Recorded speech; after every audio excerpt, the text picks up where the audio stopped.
Welcome to Liberland. Hello, hello. Welcome. Thank you for coming. Thank you for Organizing it. I will just fix my background a little bit. and maybe a little bit of light.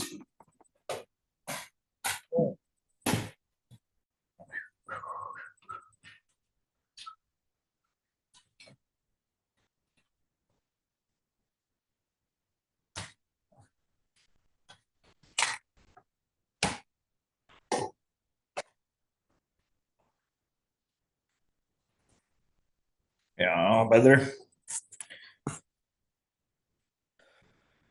Yeah. We just noticed that there was a mistake in the mass mail, which I'm sorry for. I did the final proofreading and somehow slipped it. But nevertheless, we already have 11 people joining us, which is great. So the link was correct, but the invitation was for 31st of March. We fixed it up in following mail, but probably some people got confused, and they will probably be joining us in 2 days from today. But I hope they noticed the follow-up email, which was corrected, and that all to try to share my screen. If you can give me the access. For sure. Hello, Christian and Anna. Buongiorno, Umberto Roncesvalles. Hello, Martin Bates. Welcome, Roland.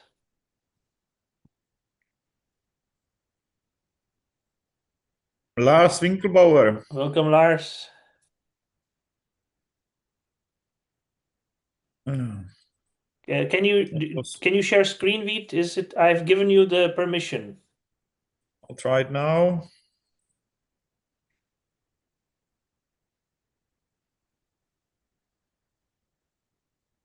Okay, this is a correct way to do it.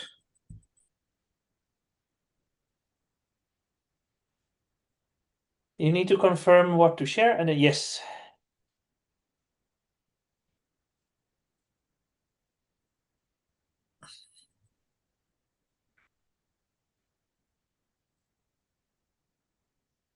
I'm a little bit frozen. I hope my computer will unfreeze. You're fine. I can see you, I can hear you, and people as well, yeah, so you're fine.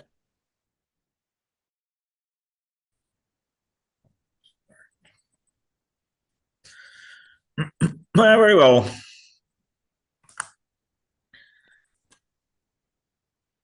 Hello, Jan Schlitter. Jan, great to have you.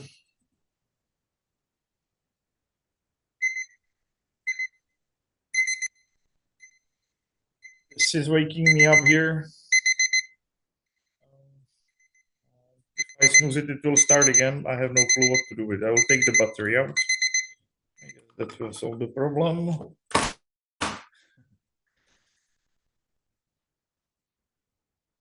Yeah, I would like to have a brief pre-intro debate about the current situation in Liberland, and pre-debate about the anniversary, what will be the hot topics there.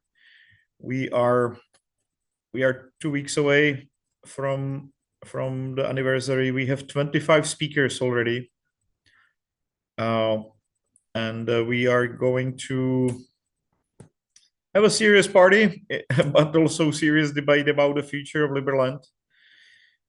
There have been multiple very positive developments currently that give me high hopes that the situation when it comes to our presence in Liberland will systematically improve, and we will be able to build on it. And yes, the Liberty Island, which is here on the picture, might be fully properly inhabited in very near future because of these developments. So I would really like to look into that.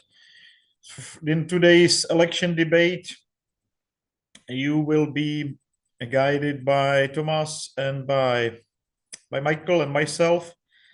And we would like to make sure that we really have the best candidates that are planning the best next steps for the future of Liberland. This is a routine that we're doing every 3 months to make sure that we really select the best out of best inside of Liberland to guide our nation forward.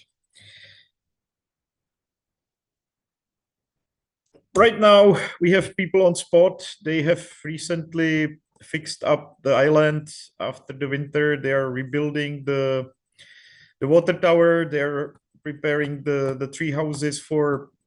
They're putting the beds now there these days, and they're also fixing the Batina house, which is the main place for settlement, for departure to settlement, and I'm very positive that we will be really able with these new developments to occupy Liberland permanently with quite a few people in summer without any major issues. Our territory has been very well defined from beginning, but what is more important that we are also going to make sure that that our land register is in line with international standards. And this is something that Michael maybe can tell you a little bit more about it, but very important that we will be fully UN compliant when it comes to our land register, which is also going to be on chain. And maybe Balázs, our newly appointed CTO, will be also able to tell you a little bit more about it during his presentation. He is at the airport right now. I just talked to him, but hopefully he will be able to join us shortly. When it comes to government, yes, we are moving to Ethereum, but the ideas behind it still stays. And we are working hard to get Liberland recognized. We're still 7 square kilometers. Right now, we have 1,300 people that are citizens. We've got 106,000, actually 107,000, I believe now, 1,000 applications since this slide was remade. We got another 1,000 people to apply for citizenship. And we've got everything on chain, but again, the decision has been made to move us to Ethereum for proper launch of Liberland Merit, where we don't want to be relying on bridges, which really are a security issue for the standalone blockchain, but we can also not pay for our own security of our own blockchain by moving to Ethereum. I believe that the decision to do this step has been widely debated, but also in light of the current issues that we had, namely the fact that Dorian, who has also joined us, managed to steal the sudo key by putting a code inside of our blockchain that gave him full access for more than a year. He was a sole secret controller of everything on chain, and it seems like he has not managed to change anything maliciously. But in that light, I think in this first round of understanding and testing what we wanted, having our standalone blockchain was the right decision. Because we could basically recover from a situation like this, even if it happened. If it happened on Ethereum, there would be no recovery unless we basically personally agreed on something. But I believe also Ethereum ecosystem has matured to a degree when all the contracts are secret or are smart enough or tested enough so that we can rely on them when it comes to our governance of Liberland. And we still have meritocratic elements, and I believe that's the key to the future. We know that democracy doesn't work. I believe we have also proved it very strongly during a couple of first elections, even though it's of course not popular, it's anti-popular, but for example, really having Miroslav Kašpar, who has been the only convicted criminal basically inside of Liberland as a prime minister, based on a popular vote, would be extremely detrimental to Liberland future. And I believe that again that we have micro tested this problem with democracy in our own ecosystem, even though again I realize it's not popular because democracy is about popularity contest. I'm saying things that are unpopular, that democracy is not popular, But I truly believe that this is quite important, that we don't have democratic system to decide, that it's really based on merits rather than democracy. But we have a democratic element, which is a Swiss public veto. If majority of people don't like something, they really can get rid of it. And we have a Republican system. That means our constitution is focused on the fact that the government of Liberland, namely Congress, can only legislate on things about security, justice, and diplomacy. And we still plan to keep the Senate veto and some sort of Senate control, which is more of a House of Lords of Liberland in traditional sense, literally combining the different best elements of different governance systems. And we had this great constitutional convention. Michael is still fine-tuning the constitution. He doesn't want to publish the final version even digitally, but I'm pushing him to do it, because I believe it's important to have some sort of, let's say, semi-final draft before a final vote. But it would be very nice to have it as a published book, which, by the way, it is published, but I would also like to have ebook available for all Liberlanders. So I hope next 2 weeks we will be able to publish the final, semi-final version of Liberland Constitution. And as you remember, we had these great gentlemen with us. We had Alessandro Fusillo and Stefan Kinsella, who I also believe will become the supreme judges in system. We have also one very skilled prosecutor in Liberland, which is a former US prosecutor with a great experience, and I think he would join the trio inside of Liberland to basically be the first Supreme Court judges. They will be the ones that will have access to the blockchain, so it will be a multi-signature, and there will be still some security element that if something happened, the Senate will still keep veto over the decision of the judges in some period of time. So there will be possibility to pardon people in that period of time, but it will be an extraordinary, not ordinary way to manage things. When it comes to international relations, some of you might recognize this picture. That was 2017, the first international deal we have made with Somaliland. This was with the vice president of Somaliland. At the time, me and Tariq went ahead and did a signed agreement with a sovereign country that recently became recognized and recognized by Israel, actually, interestingly enough. And also last week, Somaliland didn't get recognized by United States, but there was official communique that basically boosts the crypto business between United States and Somaliland. So it's like another step towards recognition by United States. I think it was a strategic decision to go to Somaliland these days, and that Liberland and Somaliland really partnership makes sense. We should follow up strongly on that particular MOU that we have signed, and that also means to create some economic essence. We have met again with the president of Somaliland, with newly elected president of Somaliland, and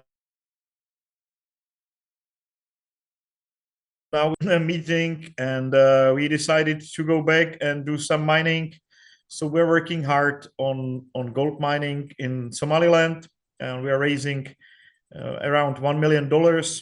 So it's a great co-investment opportunity for anybody that would like to look into something very profitable, actually, which some models are telling us couple of weeks to couple of months return of investment. And really, like, Somaliland is one of those places which has been properly unexplored.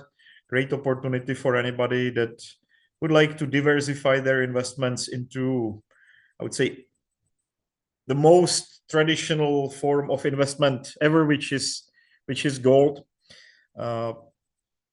Having economic essence in Somaliland at this stage is, I would say, very important for next diplomatic steps and relations. But I think this is really two objectives achieved with one move, both enhancement of diplomatic relations, but also actually potentially quite profitable endeavor. And we do have great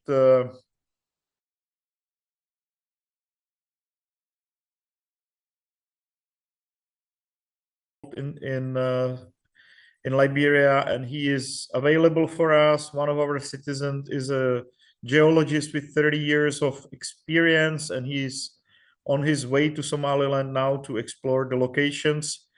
And two of our citizens are actually directly engaged in satellite exploration of minerals. So we have them also on board. I have spoken 2 days ago with quite a few family offices over a Zoom, and there is a strong interest in gold mining now among U.S. family offices or U.S.-based family offices.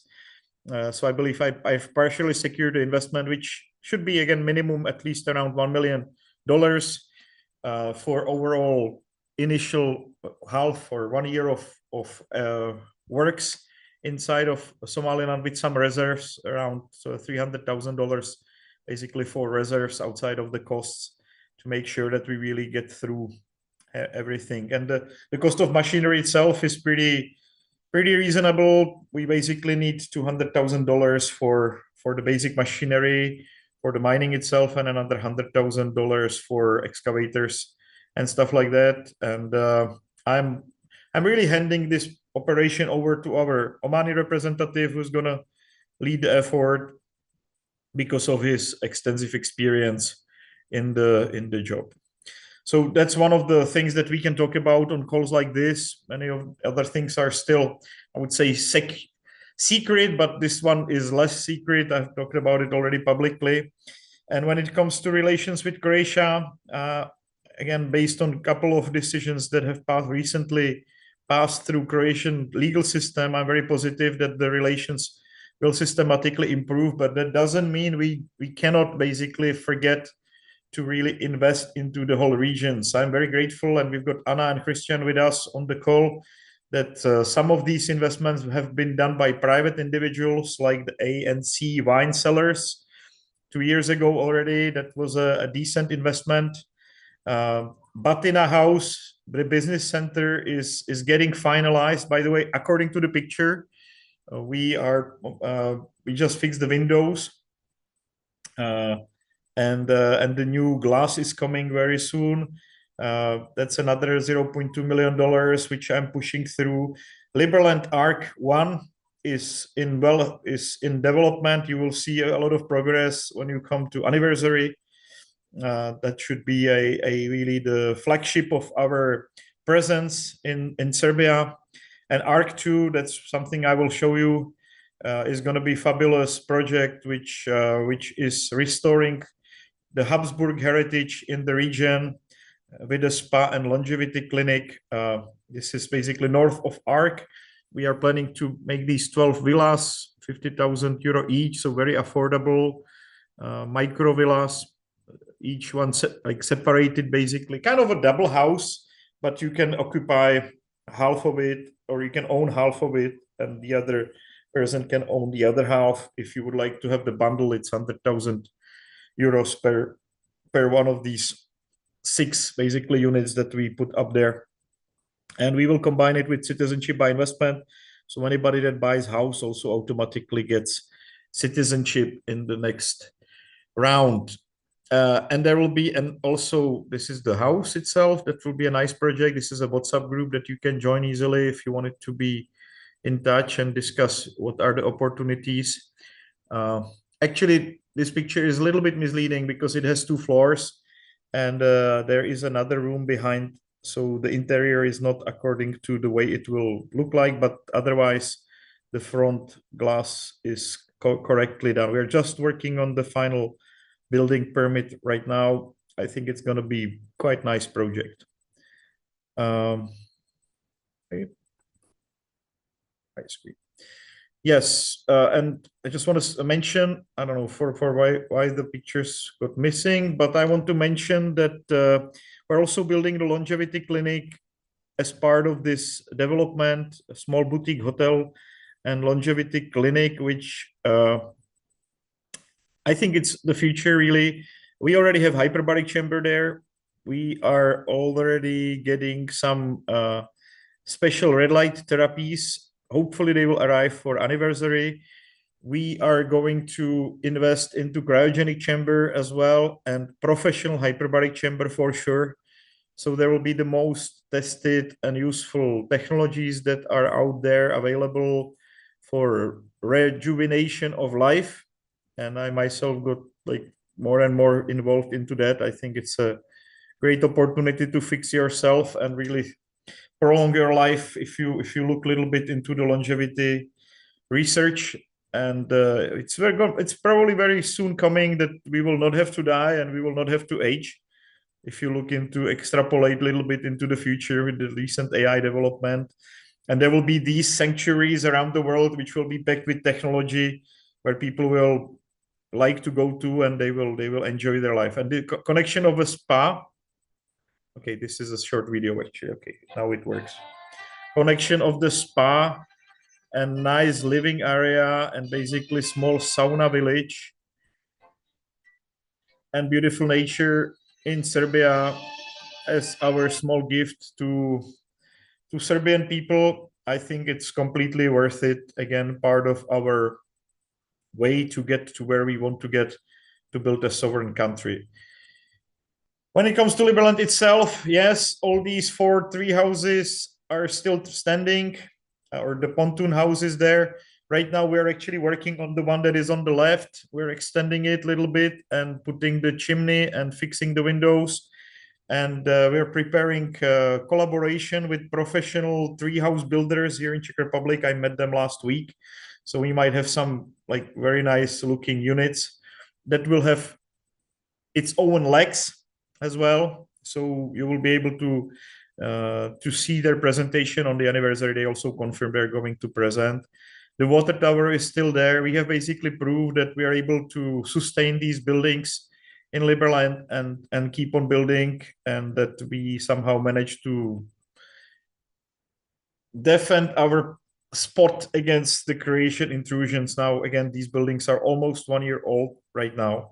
The next phase, I really would like to have it modular in the sense that we are simply going to build boxes and we will be able to extend them either way. The boxes will be on 3 meters legs. And the idea is that you will be able to also have a double bed there easily. And that everything will be basically 3 meters. So for sake of materials, we will just have kind of one piece of wood, which will be possible to combine in any shape or form in these boxes next to each other. So this is the thing that we are actually building right now, that we're putting together right now, and next week we will deploy another one. And then the walls, we will probably use Macrolon to make it very lightweight and transportable. So we'll just focus on having an easy to build modular systems of housing, which really will be affordable. This one, fully furnished, with the stove with water, will be very likely around 10,000 euro. And if you build 2 of these boxes next to each other, it will be 20,000 euro. So again, a great way to build fast in Liberland and have a good system, good scalable system for more housing inside of Liberland. And there is one more project I want to talk to you about. There is the Paraguay residency. Of course, when you become citizen now through regular process, you also get a Paraguay residency as a bonus, and also including a driving license, for example, and you get all driving categories free of charge, which is amazing because in some European countries, $10,000 would be just to get all these categories, and in Paraguay, you get them for free. And we cannot beat Paraguay when it comes to tax residency, so we have joined them. But that also means that we have some quite exciting projects inside of Paraguay, which is that we want to build in partnership. We want to build Liberland City, only 20 minutes away from the airport. We have identified a beautiful 5 hectares for 60 premium residential houses beautiful spot of land. This is one of the houses that is now under consideration to put in the catalog. This is the preliminary design for the city, but we're still discussing with architects what can be done. So 1,400 meters per one house. I think it's going to be very decent. And yes, like since we are there, we have a lot of Liberlanders living there already. It kind of makes sense to partner with a company there. And Bakari, the guy that runs this construction company, is actually our representative. We also have a long-standing relation with him when it comes to doing business in Paraguay. So I think it's a great partner for operation like this. He has this amazing technology, which means that he's able to build, I would say, half of the cost of anything else. Only 3 centimeters of concrete, then isolation layer, and then 3 centimeters of concrete. Great construction technology. So we can build fast and very cheap in Paraguay with the help of our Paraguayan representative Bakari. And of course, please join us for anniversary. Quite important next step for our evolution. We want to revolve it around peace and AI agents, and of course blockchain. I believe we will reach 250 people at the end. We've got already 25 speakers confirmed. We've got some of the old supporters, big time supporters from history of Liberland coming, which is great. Like for example, Alexander Borodík just confirmed that he's coming down. We have amazing speakers from all the way from Nepal, the guys that are building the sanctuary for Buddha or at Buddha's birthplace. So I think there's going to be great opportunity to network and get some really interesting stuff done during the anniversary. And Liverpool is another big event. Don't forget, it's coming up in summer in August. We are joining it together with Floating Man Festival. Another great opportunity. And I just want to conclude with a small note at the end about when it comes to court system. I'm really looking forward to have it functional. We have a little bit of a pile of unresolved court cases. Let me just, for example, remind you that our former employee Dražen Jul has been running around and he had agreements as in Serbia or in Croatia. He basically still has not transferred the houses that were purchased via him inside of the portfolio.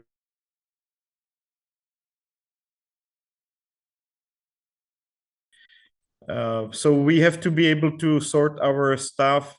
A similar thing is with our dear congressman.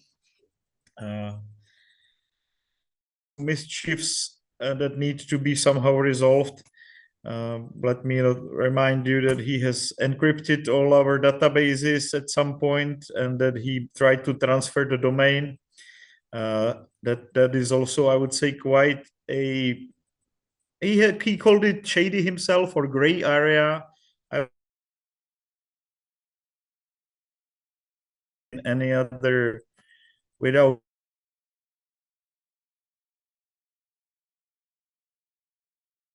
is a great training ground. These two cases for the launch of the whole basically court system and the Supreme Court. So I believe we will be able to get it up and running within next month, hopefully. So that's from me. I'm looking forward to the debate. I'm a little bit afraid that quite a few people apologize that they cannot make it, the candidates themselves. I think 1/3 will not be with us, but the other 2/3 should be with us. Michael, who do you have on the people in the waiting line right now? I see Dorian is with us for sure. Yeah, You're I'm running. we have Manuel, but he doesn't. Oh, Michal Čekaj also. So I'm I'm also promoting him. I've promoted Manuel, but he didn't want to get promoted apparently, or didn't accept it yet. We have Well, please Bogi, join who us. is not running, but he is a member of the cabinet, so probably he should be given. And then we have Nicola Breyer is not running, so that's and of course we have Dr. Roncisvale, but he's also not running. Great. And Christian and Anna. Is Great. Martin has he declared his candidacy? I believe he has. Martin has also declared his Martin Bates, candidacy. okay, then Martin I'm Bates is with upgrading us, him. so I'm looking forward to hear from him. Awesome, thank you. I forgot. Very well. Why don't we Hello, start? Martin, Why don't we welcome. start with Martin? Thank you guys. I appreciate it. Can you guys see me or not? No?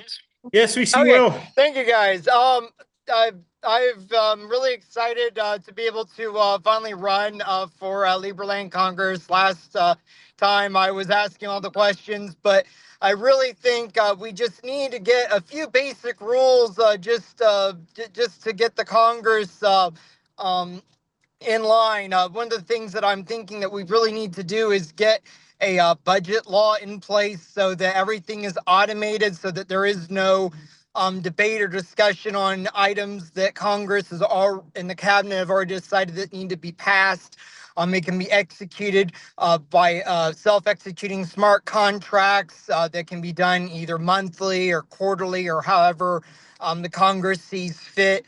Another thing that we really need to, I think, focus on is at least getting this Constitution fully passed. Right now, we're kind of running in a quasi-provisional government, but I mean, it's not really a big issue. Other countries have ran like this for a very long time, but I think we need to just formally get this done and set up. Another thing that I want to discuss on if I am elected to Congress is we need to start promoting ourselves in an international scale. That means things like a declaration of neutrality. We've already said that we're not going to be joining NATO or EU or any of these other organizations. So we need to formally say, this is what we're going to do. This is our foreign policy. Other things that we need to start focusing on are things like international treaties. I know our Minister of Justice has already said that we're already bound by customary international law. Let's just go ahead and formally, unilaterally say we are going to adhere to treaty, like the Vienna Convention on Diplomatic Relations is an example. We need to just focus on issues like this, because if we don't, we're not we're not going to be taken seriously on an international scale. The president just mentioned Somaliland. That is a great country to use as an example, because we've had relations with them for, I think you said, since 2017. Great. Let's utilize that. Let's reach out to other countries that are friendly. I'm not going to name them right now, but I know most everybody knows who they are. But we really need to focus on getting ourselves organized and moving to that next step forward, like the Constitution, getting some of these laws in place. So that's all I've got. Thank you. Thank you for your introduction, Martin. I actually wanted to start with an introduction and welcome everyone and make sure everyone is promoted to be a panelist who is eligible to be. Ladies and gentlemen, members of the cabinet, thank you, Mr. President, for your excellent introduction and presentation of our ongoing vision. We hope to welcome all of you to our 11th anniversary, which is going to happen in 2 weeks, as we mentioned. We celebrate our anniversary every year, and everyone who participates in it shows their dedication in making sure that Liberland becomes a very exciting and meaningful development on the world stage. So I'll briefly read the rules of the debate. Martin, you've had your introduction. Everybody else who's participating will have a 2-minute introduction. The debate will be in a question and answer format. And, I will ask questions Other members of the cabinet, Mr. President, and other members online, if you would like to participate, you can also ask questions. The audience can also post questions in the Q&A. You will have 2 minutes to answer the question. The moderator, myself, or any others who ask the question, and you will have 30 seconds to answer that. If someone's name is mentioned in an answer to a question, that person will have that for 1 minute. So, and with time permitting, again, we will add more questions from the audience. So, who else do we have to introduce themselves? I think Dorian, you're up next. Thomas, let me just mention one thing, and thank you for the proper intro. Let me just mention one thing in response to Bates's comment. What I would really like to see is a functioning system in which not necessarily everybody has to run right away, but you could literally become also assistant of existing congressman at some point. You can start preparing the legislation as a citizen, right? Nothing really prevents you from doing a lot of things from a citizen platform already. Just do it through existing congressmen, or you can prepare it directly. You can even propose it right now inside of our system directly. So from that perspective, I just would like to see a little bit more activity, both by congressmen that can have assistance, as well as directly citizens that actually come with concrete things that they want to fix or improve or get done for the next 3 months period. All right, please. Very good. Dorian, let's have your 2-minute introduction. Hey guys, can you hear me well? Yes. Okay, cool. So my name is Dorian, also known as DJ Stern. I brought you elections that matter according to the Constitution, alongside some other constitutional changes that have been very controversial, popular with Liberlanders, unpopular with senators like Vít. In the last 3-month term, I reestablished our connections with Croatia. So essentially, this was the first. I organized the first Liberland event inside Zagreb, and established connections with Croatian politicians and also institutions, specifically within 3 parties: HDZ, Most, and Focus. Our biggest supporters are in the Most party, and we also have some contacts in the Ministry of Investment and Economy. For my next term, I will be focusing on implementing the feedback I got from the Croatian political system, which is we have no planned way how to achieve our goals working within the Croatian and Serbian political system. How do we get recognized? How do we get good relations to build something in Liberland with cooperation from Croatia and Serbia? Because what we're doing right now is essentially just kind of winging it in a punk way. We'll show up and figure it out later. But we have to understand that this is not how these nations work, especially Croatia, which is kind of politically stable now. There isn't going to be like some new party that is completely new that will just decide to recognize us. So my priority right now is to implement that feedback and have a way to build something in Liberland and get us recognized, working within the Croatian political system. The other priority is to make Liberland more useful for Liberlanders. So, for example, now we have nswap.io, which is the first place where all Liberland economic activity is visible. So all Liberland companies, all companies owned by Liberlanders, all products sold and offered by Liberlanders and in Liberland. So this actually answers the questions. Okay, so what actually Liberland is? What can I do within Liberland? If you go to nswap.io, you will see all the economic activity, and not just Liberland, but also projects that are our allies, like other free economic zones, like Prospera and soon to come Network School. So this is actually giving you the possibility to connect better with your Liberland compatriots. The next thing I'm going to be focusing on, which has been neglected so far, is local meetups. We already had a local meetup in Zagreb, but essentially the concept is Liberland should be a bigger part of your life, and you should have Liberlander friends and social life, and it will be coming in a city next to you. Very good. Thank you, Dorian, for your introduction. Mikhail Potocnik, a current member of Congress, please give a 2-minute introduction. Hello, thank you for having me here. I'm Michael Potocnik. I am living in the Netherlands and I'm a Minister of Justice of Liberland. I'm a jurist and therefore my main priority has always been to keep Liberland legally sane and to have it develop into a rule of law country. A modern, real rule of law country. Rule of law is a buzzword, but it's not a bad buzzword. It's a good buzzword. It's being abused, but that doesn't mean that we don't need it.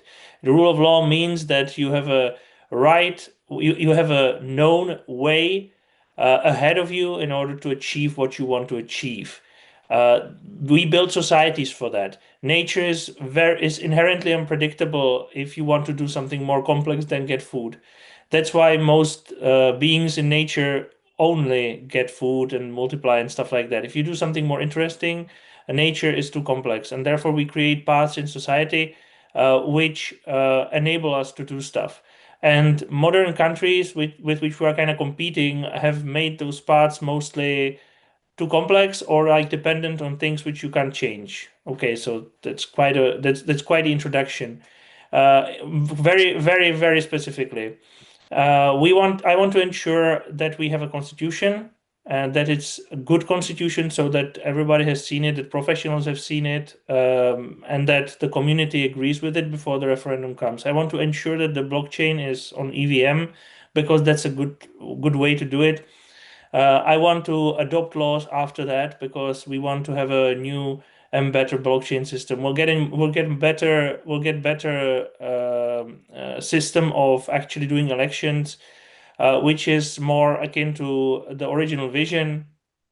And a referendum will remain and must remain, and I want it to remain. This is kind of my thing, which I have lobbied and succeeded, I think, even before I was congressman, is that the referendum is the core element of the system rather than the Congress, because the original vision had been that it would be the Congress deciding. I was kind of pushing for the referendum so that you citizens can decide, because this is, I think, sane in such a small country as we are, and geographically are going to be, right? About the international aspects, we have to be compliant with as was said here, we have to be compliant with the basic stuff. Otherwise, we'd be like a rogue state, a pariah. I am a big promoter of one-sided adoptions of international instruments, because then we can be told that we're not compliant with some elements of those, which we can't be compliant with. So, and I don't think it's going to give us much that. But we have to be internally compliant, and we have to what I'm very much for is to professionalize the internal administration. Like you see overhead and stuff like that, that's my world, and we are very much lacking in that. And we're losing money and we're losing followers, we're losing reputation and all kinds of those things. So what I want to do is to up our game, to have internal processes just like any other government would, even a minimalistic government, even a Caribbean state government. They do have those things. We have to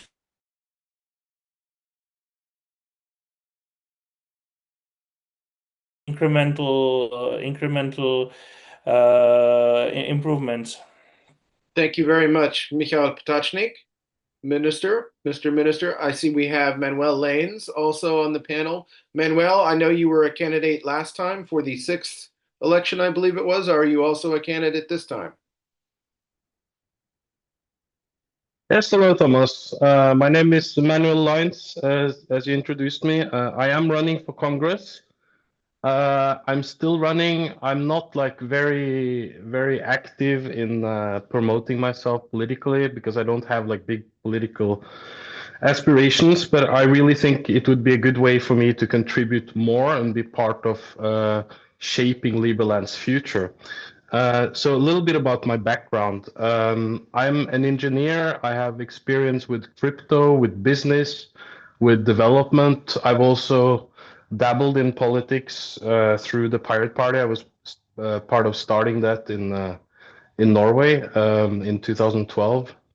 So I guess my strength, what I bring to the table, is a very broad background. I have a very broad experience.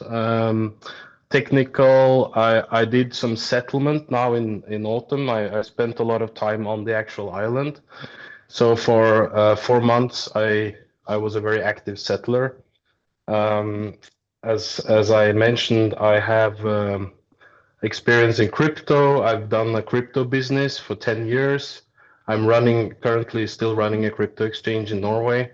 So I'm like trying to find how I can contribute best to this project. One way would be to be involved in shaping the political system, everything that's going on now with the constitution, with the frameworks, the tools that we use, the app, the blockchain. I think with my broad background, I'm uniquely positioned to find good solutions cross let's say field of expertise. So I can combine political business experience and technical background to shape it. I'm planning to spend some time on contributing to the actual coding development now of the blockchain and the app. I think that my time has run out, so thank you Very for good. allowing me the time. Thank you, Manuel. I appreciate your introduction. And I'm going to ask this question of everyone, so I'll just repeat it now and then go to each one of the panelists. Please outline for me, and quickly, the three most important priorities that we need to focus on as a government and as a nation. Let's start with you, Martin. All right, thank you, Tom. So the three biggest things I think for me is one, we have to we have to strengthen our international relations with different countries. Two, we have to lay a firm platform or foundation for what our laws are going to be. And number three, we have to, in terms of the settlement, we have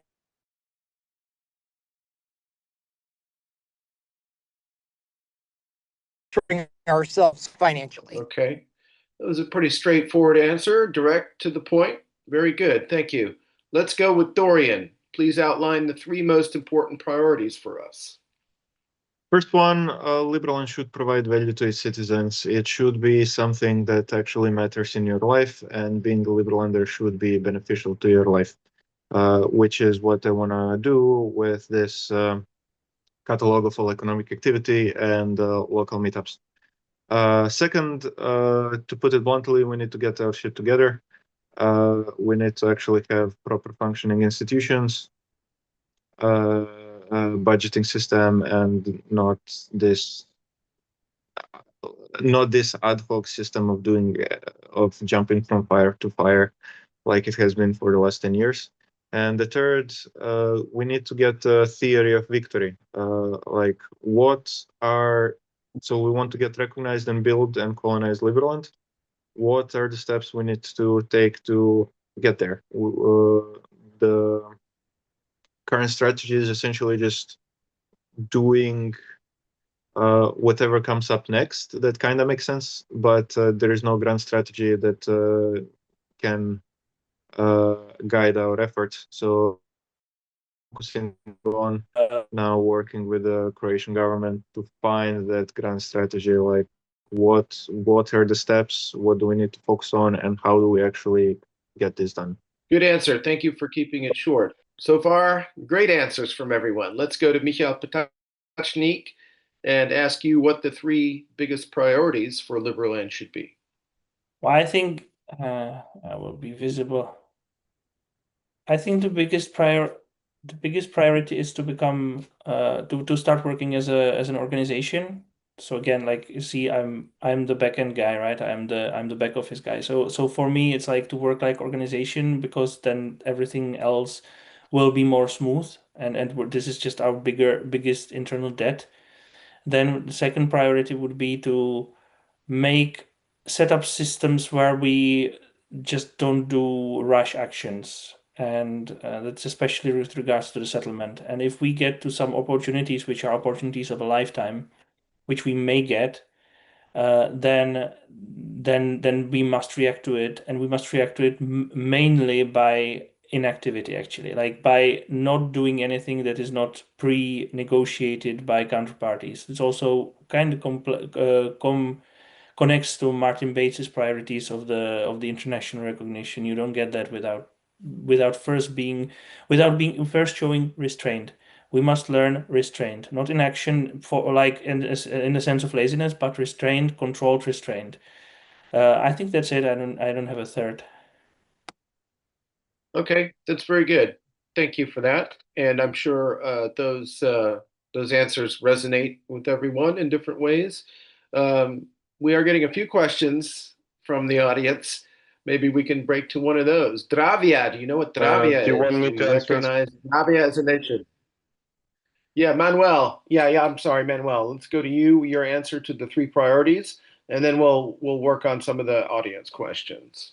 Yeah, sorry. Not that my answers would be amazing, but I do have a couple of thoughts. I think when it comes to the diplomacy, I think we are doing really well with that. So what I would focus on to improve, at least, let's put it like that, because there's like 100 things we should do at the same time. But what really needs to be done in the short term, I think, is to improve the tools, including the blockchain, and that work is ongoing. I think it would be better an organizational structure that are easier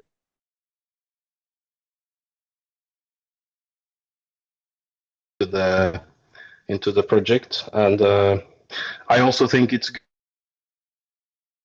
with the settlement that should tie into the diplomatic efforts, so we know exactly what type of activity would be beneficial, because I think there might be a tendency that there's a lot of different chefs making a lot of different dishes at the same time.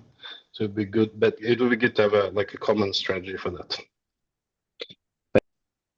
Can't disagree with that. Vit, did you want to say something?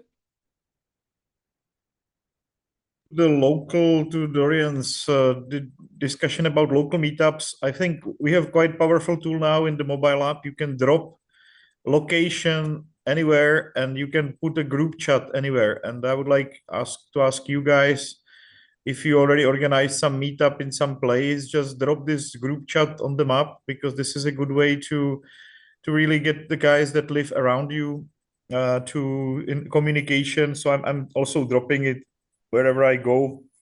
When we make meetup, I just create a group and then I place it on the map, and it's then visible. And of course, you can name it according to the restaurant. Like we made a Prague meetup group. Now every month there is going to be a meetup in the same pub. That has actually for more than 10 years now a Liberland flag on the ceiling, which was great to find out.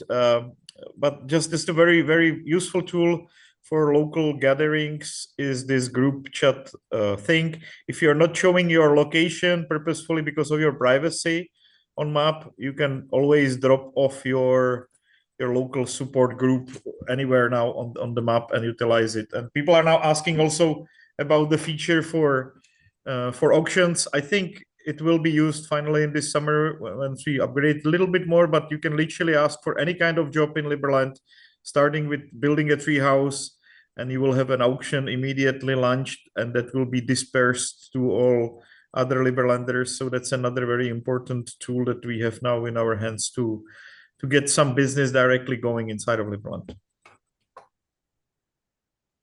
Great, thank you, Vit. We did get a question in the Q&A. Do you know what Dravia is? And I think we can expand that question. I believe Dravia is another new nation project. I've heard the name, but I don't believe we've been approached by them. What I'll take that question and turn it around and say, what should be our policy towards other small nations, startup nations, network states, things like that. I think Martin, you addressed that with some of your comments about Somaliland, for example. Bit, I believe you guys met with the president and chief of staff of Somaliland fairly recently, like 2 months ago in Davos, and that was good. Yesterday, I met with the representatives, prime minister and foreign minister of Annobon. Annobon is a small nation in the Atlantic Ocean off the coast of Africa. They declared independence from Equatorial Guinea 3 years ago or 4 years ago this summer. And we resolved to sign a memorandum of understanding to support each other mutually, to mutually recognize one another. They are a member of the UNPO, the Unrepresented Nations and Peoples Organization. So I think we're also reapplying to be a member of that organization. Things like that. Of course, you know, they have a very serious difficulties that they're facing in Annobon. I was there with our with Conrad Freeman, who's been he was our longtime representative in Spain, and he's here in Barcelona, where I am right now. So, what should be our policy towards other small nations? Don't want to say micronations because that's usually a project in somebody's bedroom. Small states, startup states, parallel societies. What should be our policy towards them? Let's go with you, Martin. What comments do you have on that? Thanks, Tom. So for me, the biggest thing is, I would say, is credibility. I think would be the best appropriate word.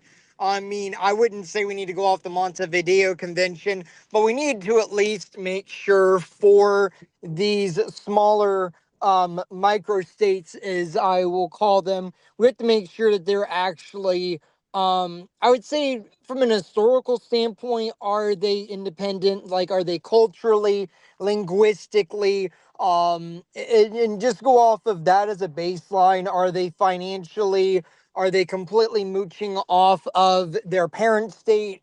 Greenland, I think, would be a perfect example of that, as well as a few other places. So, I mean, we just have to make sure we take a pragmatic approach to nation states that are on the smaller end, that aren't necessarily recognized by the UN or by any other quote unquote international key players. So if we do it pragmatically, I think we can definitely recognize a lot more places. But we just have to be I careful. agree with that. And it's funny to note that Washington, D.C. is also a member organization of the UNPO. They feel that they're unrepresented, and we've actually had good conversations with them, with the shadow senator from Washington, D.C. in the United States. The shadow senator is not an actual elected position, but the city of Washington, D.C. Doesn't really have representation in the U.S. Congress, so they've appointed a shadow senator and a shadow representative. Anyway, let's see. Manuel, what do you think our policy should be towards small states, small nations, new nations, things of that nature? I really agree with what Martin said about practicality and pragmatism and credibility. I think those are the biggest factors we should take into consideration. Of course, when I met with Annobon, I'd been studying them since last year. We exchanged a serious case, and they have some definite challenges that they're facing with their parent country. Anyway, let's go to you, man. These small nations, startup nations. Yeah, I also agree broadly with what Martin said. I think it's important to select between the really serious ones and the ones who just want to throw their name in the hat, let's say. But I also think that there's a broader strategy of learning from everyone, and the real pragmatic approach would be to really go into it, meet with most of them, and try to learn from their strategies, not only to gain some knowledge from how they operate, because if we combine the strengths of what everyone is doing, we can kind of add to our own strength, if that makes sense. Yeah, that's exactly what I said to the prime minister and foreign minister of Annobon. Helping each other makes us both stronger. and we can learn from one another. And actually, the UNPO publishes a guide on campaigning, action, direct action, making your cause more visible. And it's stuff that applies to us directly. And I think we should take advantage of that. Now, Dorian, I think you have some experience dealing with Prospera, if I'm not mistaken. So what's your experience with them, and what's your take on projects of that nature? Yeah, and also other projects, for example, Zuzalu and Network School and Monte Libero, and there are others. So my view in this is we are trying to make a new jurisdiction which is broadly libertarian. It doesn't actually matter which one of us succeeds first, because it's not like our identity as, for example, being a Liberlander or being a Prospera is something unchangeable like skin color, right? If Prospera gets full sovereignty, of course, most Liberlanders will move to Prospera. It's just a question. This movement is happening globally, and the time in history is right for it. It's just a question of who will succeed first and when. And of course, most of us will then just move to support them. Now, I do agree that we have to be careful to engage with serious projects and kind of steer clear of the scams. But keep in mind, this is also the opinion of other projects when they're engaging with Liberland. They also have a very valid criticism of Liberland, and we definitely should listen. Again, I just want at least one of these projects to fully succeed. I believe Liberland has a great opportunity to do it, but we do need to implement the feedback and learn from each other. Great, good answer. It's funny. I noticed that our friends in Somaliland, they're just starting to get recognized, and we, like Vit pointed out, and the picture he showed, we were already supporting them back in 2017, and right now they're starting to be taken very seriously, and there's a lot of opposition to them too. The Somaliland faces a lot more opposition than just one country who's against them becoming a state on their border. The African Union has pretty much unanimously come out against Somaliland. Although Ethiopia is very friendly to them, United Arab Emirates is friendly to them. We've actually had a lot of success there as well.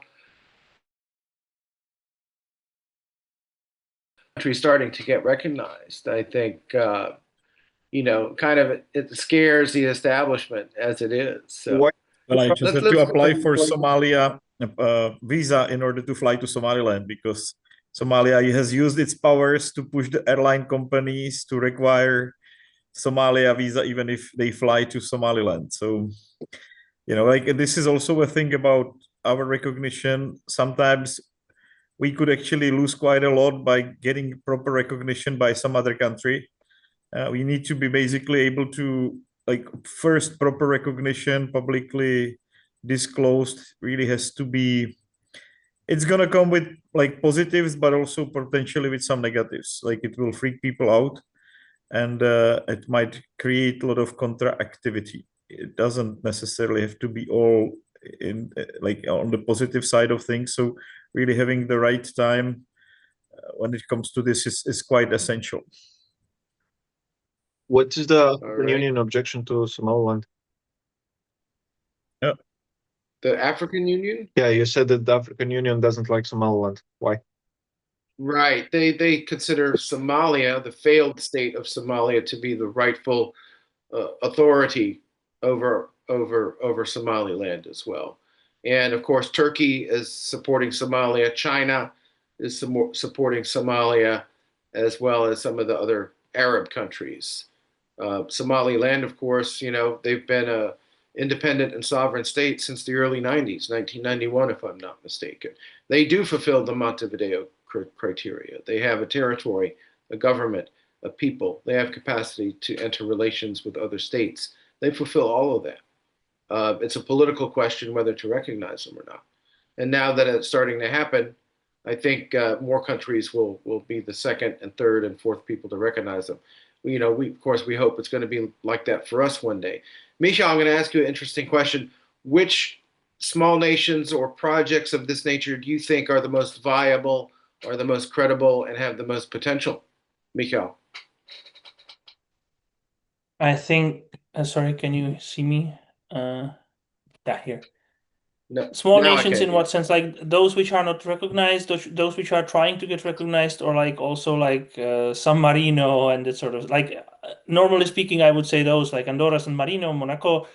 Yeah, those of course. But if you want like really alternative jurisdictions, then of course we have Prospera, like the queen of them all, which isn't even a state. It's not trying to be state. It's actually maniacally trying to convince everybody it's not one, but it is one in many aspects because of how ironclad its contracts are with Honduras. Because once upon a time it used to be in the law of Honduras that these things would be happening and they would get security. They would give security to the founders and to the supporters, right? So that's like the gold standard. The rest, you have the network state thing, which looks very promising, but I don't know about it that much. It's also not trying to be sovereign by any means. So I would say that from those sovereign ones, it's the ones which we all know. And there's no second Okay, best good. except for us, right? It's us. Yeah, Like, by the way, we are the second. Thomas, just maybe one thing we should really definitely reach out to Maltesian order in a regular way. So please put it on agenda. I because I've been neglecting them for many years, but they were the first entity to actually approach us in the first place.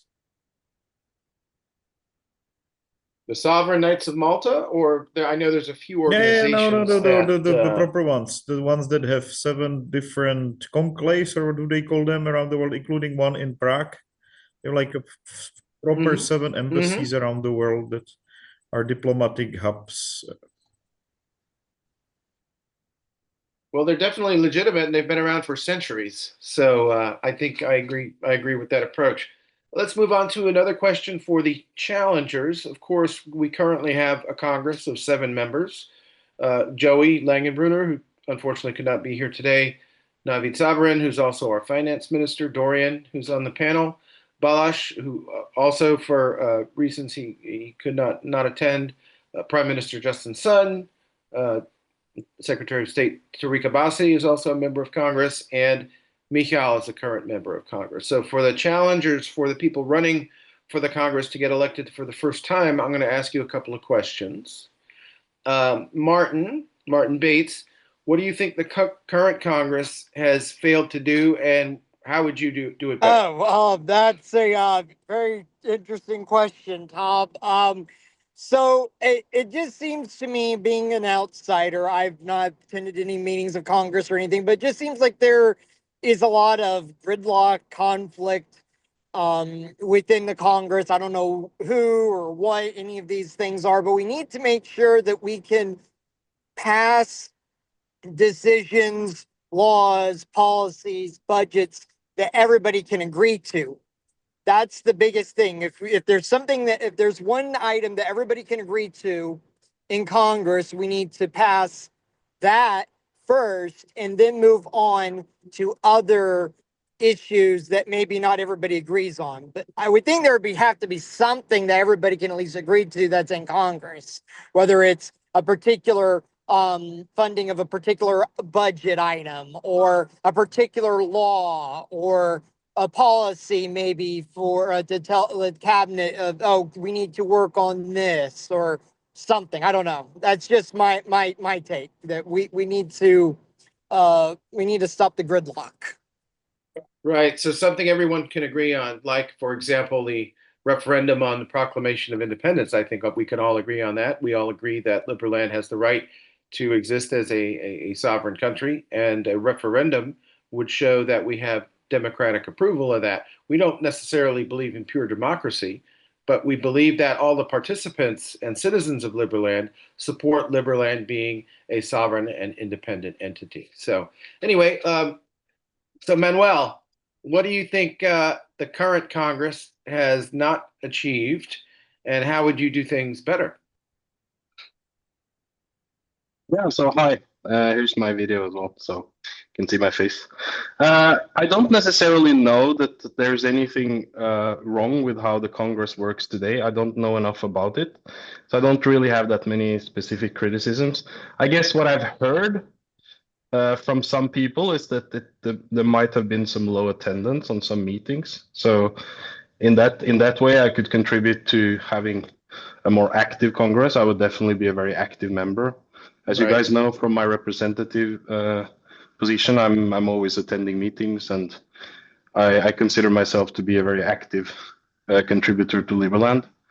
So apart from that, no, I think it's just about that, just getting more things done, basically. Yeah, well, you're right. Showing up is half the battle, or it's 90% of the battle sometimes. So, Manuel, how would you work with the existing incumbents if you were elected? What things would you work on them to propose, to come up with, to plot out a new direction? What are some of your ideas about that?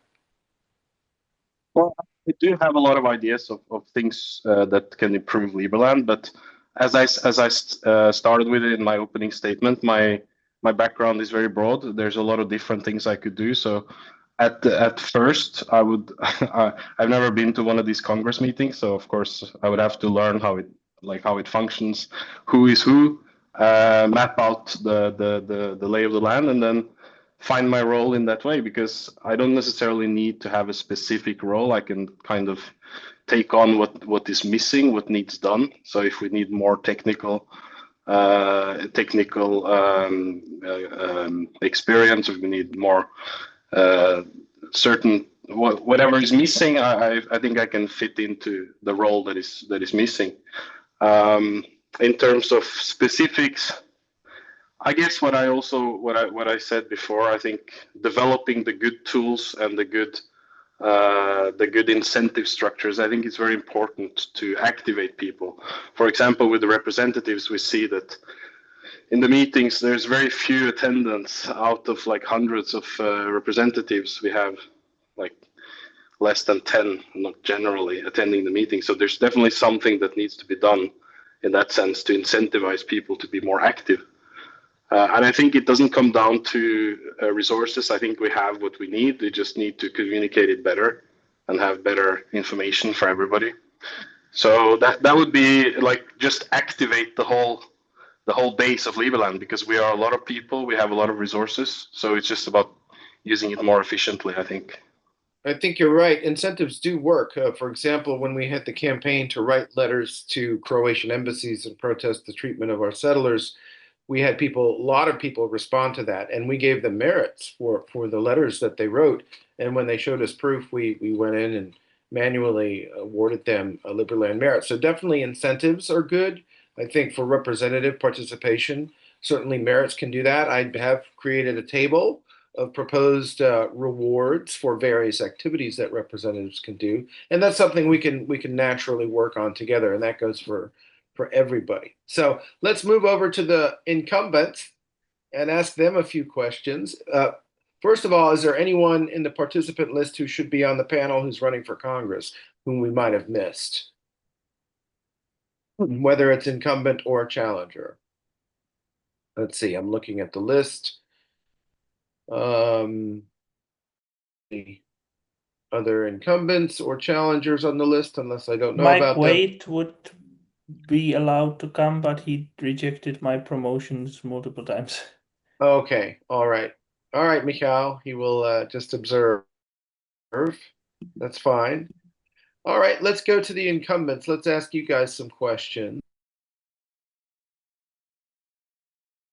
Congress so far, what do you see as your biggest achievement, or what's the greatest thing that, and gotten to a point where we can say, yes, we've established this policy? What's your biggest achievement there? Yeah, well, we've passed the citizenship law, correct? Yeah. We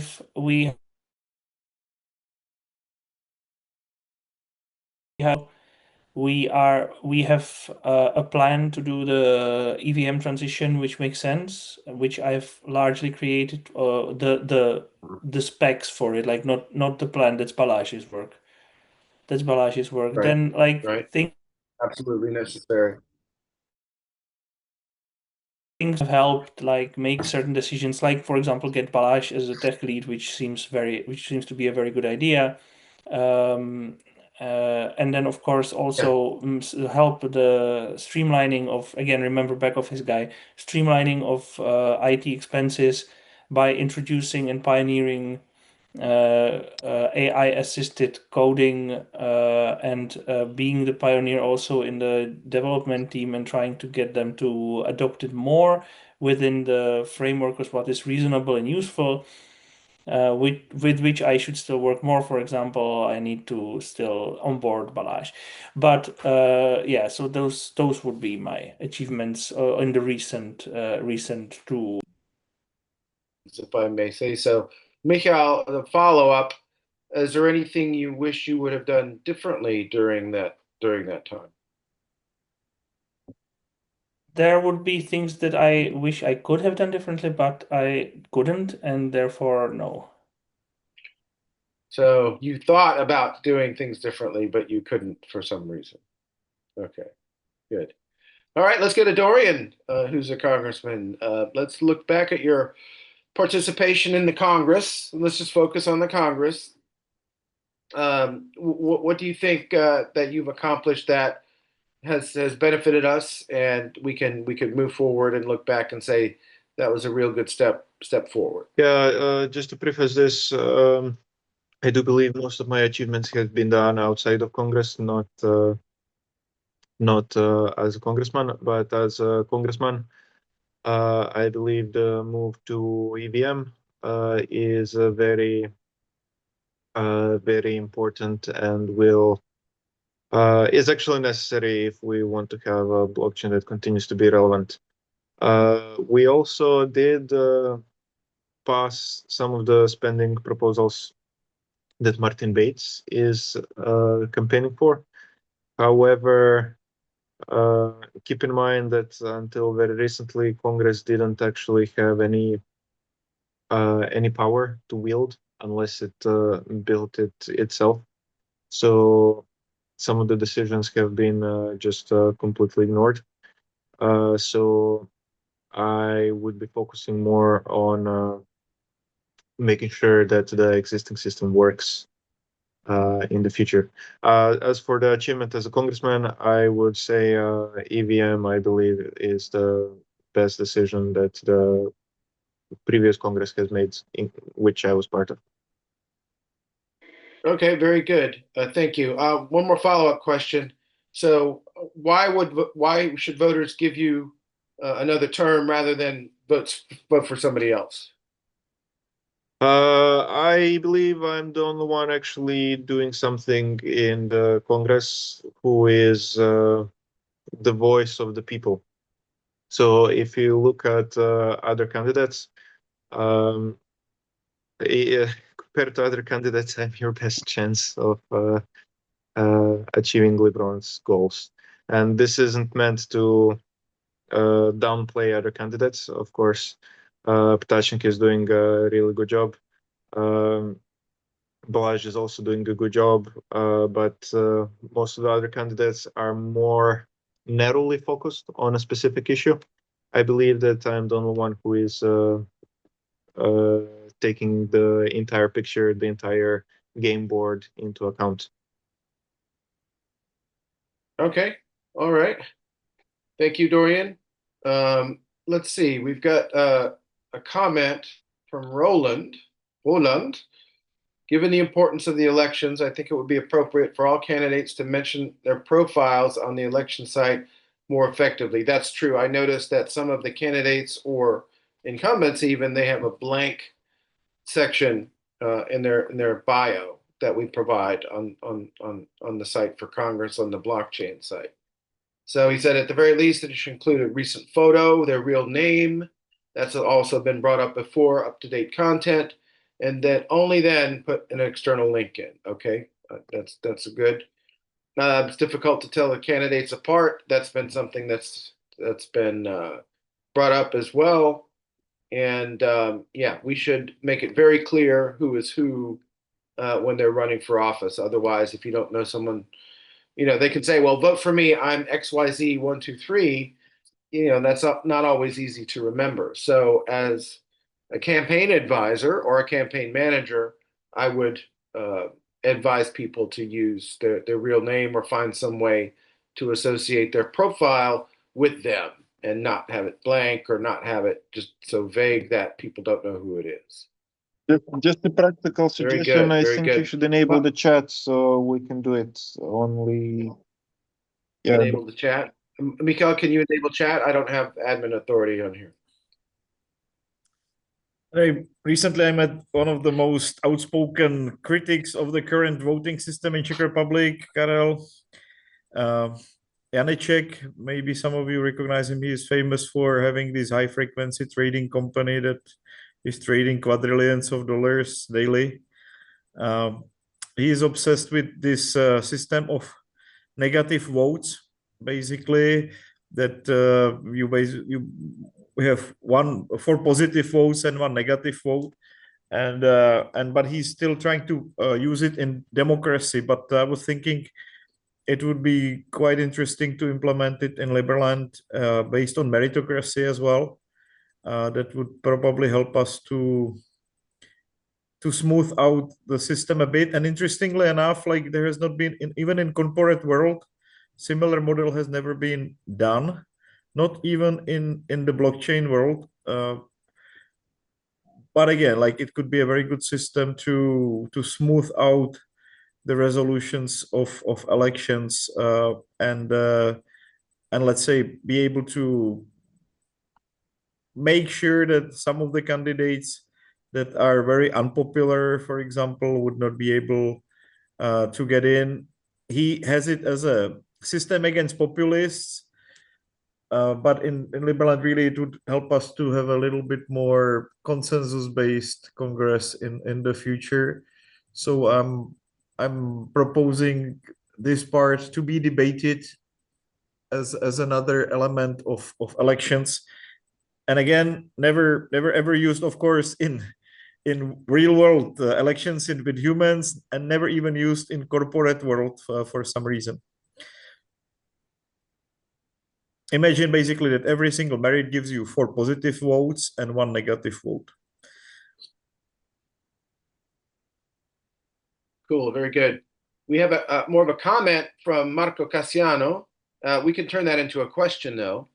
He wants to propose a new economic model, mix of time bank and social reputation. We sort of already have a little bit of social reputation with merits. Of course, when you receive merits for doing good, for contributing to Liberland, we're trying to make sure that people do get the merits that they've earned. It's been a manual process up until this point, so we're working hard on doing that. If you feel that you've contributed in some way and that you haven't received merits when you were supposed to receive them, please let us know and we'll work on that.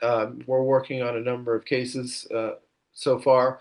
But we'll take Marco's comment and turn it into a question. Should we have a more profound or pronounced social reputation system? Of course, we don't want to be like China with the social credit scores, because you know what can happen with that. If you get too bad of a social credit score, you can't take a train or a plane, and you can't get certain jobs and things like that. No, we obviously don't want to go that way. But of course, on the internet, people review restaurants, they review service providers, they review mechanics. So that gives people some idea of social reputation. And I think I believe on our app, you can rate other members too, which is kind of cool. But the question is, should that be more pronounced? Should that be more of a participatory thing, like sharing of opinions about things to see, okay, we value this person's contributions and everybody values them. Should we implement more of that kind of a system? What do you guys think about that? Well, let me just mention one thing. The mobile application right now really works as a system for rewarding merits as well. It has not been utilized that way much, but even like if you decide, for example, to do something as a citizen or as an e-resident for Liberland that is valuable and positive, you can literally create a job for yourself and basically announce it there, and you can create an auction that somebody will bid for it. You can bid for your own job, show how much money or how much merits you want to make such a job for, and it's very likely going to be basically approved, right? But in a transparent way, where auctions are made for anything, even related to merits. And Michael is working hard on expanding the features of the mobile app. We want to make different roles, like a diplomat, like whoever, the settler, like a sales representative. These three roles have been already developed, and then there will be group task for these type of people. But again, that doesn't mean that a single citizen cannot go and decide to, I don't know, print leaflets in their own region and put them into mailboxes and then ask for reward in form of merits. And it can be done via mobile app as a good inspiration for others, what they can also do. And with the mobile app, we can easily reward them with merits with one click of the button, very easy transaction system. Yeah, great development. And Marina Rioni, who's actually helping organize our 11th anniversary, wrote that she's bullish on moving to an Ethereum, or compatibility with the Ethereum systems. Extremely important, and the community will give us support for that. That's also an important factor of that. So we also have a few comments in the chat. Let's take a look at those. There's one about media. Any future plans to get Liberland more exposure in world media?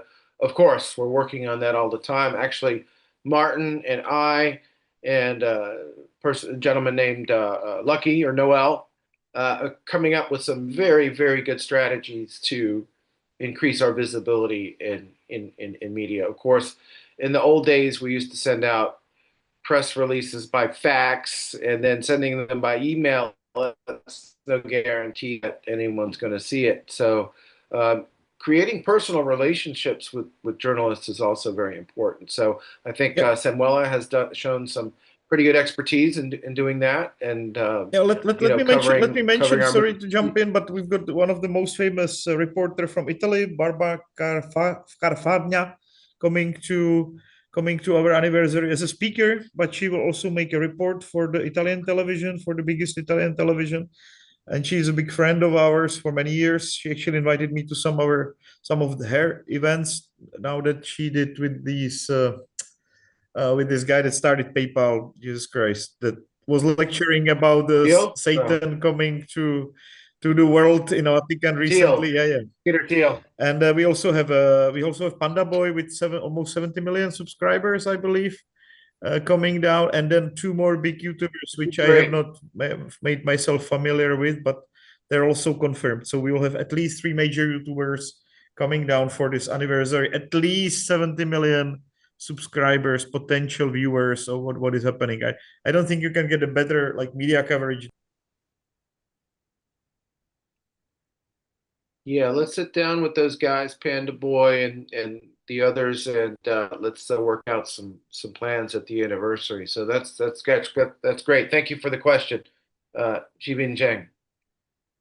So there's another one from Hamid. Looks like a good question. What's one unpopular decision you're willing to take to protect Liberland's core values, even if it costs you political support? So Manuel, what's something that you would do that might be unpopular to protect our values for individual freedom and responsibility, even if that people would not vote for you because of that? Question. I guess it's a good question. I guess I would try to make popular decisions because I think the wisdom of the crowd is normally good, but I guess there are some democracy fundamentalist. I was kind of one of those anti-democratic or more fundamentalist meritocratic voices during the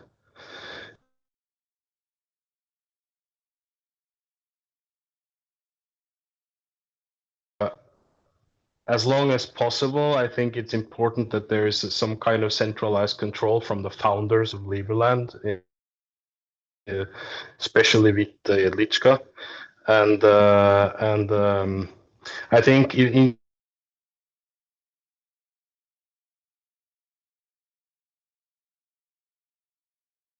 that we have a Senate which has a strong function, providing the necessary momentum to resist too quick changes. We don't want mob rule. So I guess that's more of a general answer, I guess, but I already have some experience in that, taking a very sharp stance in that drama. So I guess I've already made kind of a. I did lose some friends in that debacle, but I think it's very important. I'm not pro democracy. I'm pro meritocracy, which is one reason why I really believe in Liberland, because we're trying out a new system, and yeah, we need to be very careful to dabble in mob rule. Okay, very good. Thank you, Manuel. Mikhail Potocnik, what are some things, some unpopular things that you would do to protect our core values, even if it would lose you support, lose you votes? Mikhail. Yeah, do the put the kibosh on wild settlement, or do my best to do that, because it just hurts us. And by wild, I mean breaking Croatian law, even though, or whatever, Croatian law. That's, I think, the main thing. And then trying to speak up against collaborating with persons of bad repute who are not good partners long term, at least beyond a certain level. We can be friendly, we are free speech, right? So we allow, like, there is no problem with platforming them. Like, we shouldn't have a problem platforming such persons, because they have a right to say whatever they want, but we shouldn't be endorsing their views. Yeah, big difference between letting someone speak and embracing their opinions, right? I think we agree on that. So, of course, you know, our Vice President Bogi Wozniak is a very experienced businessman, and he has a comment and question about the budget. He says that we've heard a great deal, people mentioning the budget, but nobody has mentioned what's to serve as the foundation of that budget. Let's put it in practical terms. How are we going to achieve that? So I'll let everybody speak to that. Martin, I'll let you kick off with that one. All right. Well, I did say earlier that in my introduction that we do have to have a budget law that's in place that formulates how the budget will be processed. I've actually drafted a budget law that would be a self-executing smart contract once the Congress finalizes certain details as to either how much would need to be allocated, at what intervals it would have to be funded. Those are things that we have to work on, because right now, and I will say this because I'm personally been impacted by this, is that we need a regular funding mechanism that is not at the whims of any either individual or group of people. We have to have an automated system. And I will also include that in my draft budget law is a element of the democratic element, you could say, where citizens are able to directly put in place what a particular line item that they may want to see put in place, whether it's something for the settlement or something for, in my instance, for marketing or diplomatic or a conference or anything else. We have to be able to have those resources. We have to be more open about how we approach our budget process. Okay, thank you for the thoughtful answer, and it's much appreciated. Let's move on to Manuel. What about the budget? How can we establish a foundation for our budget to make it solid? I mean, obviously, we can't tax people and take their money, and we're not going to do that. We won't even think of doing that. That's against our principles. How can we achieve that solid foundation for our budgeting? I think that the move that was made by the Constitution to move the budget to the Congress from the Senate is probably a good idea in the long run. A lot of people agreed with that change, and I think it's not necessarily a bad change. I think it's more about timing. So I think doing the budgeting in that way and having the safety valve in the Senate to veto the budget. So that's more about the mechanism. I think that's a good mechanism. That's how it should be done. It should be meritocratically. Representatives should have a say in developing the budget. As for specifics, I don't actually have enough insight into the budget to be able to comment on the specifics, and it's too difficult for me to say something specific about how we spend money or how we should spend it differently. So I Okay, can't really that's answer. fair. That's a fair answer. Dorian, what about the budget?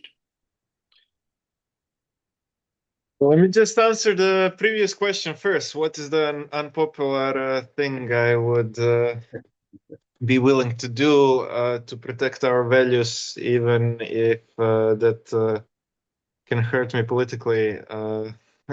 Did you not ask this question of me on purpose, or?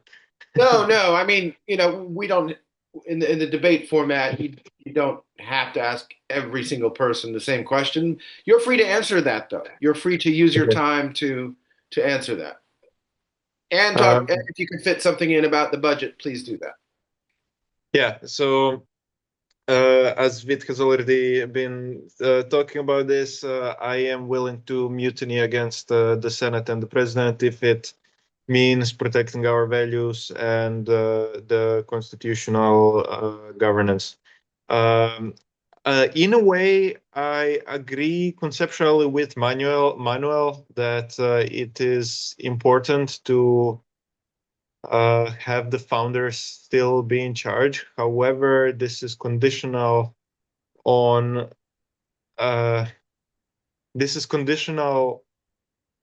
them taking the steps to actually achieve success and win in this endeavor to establish a state.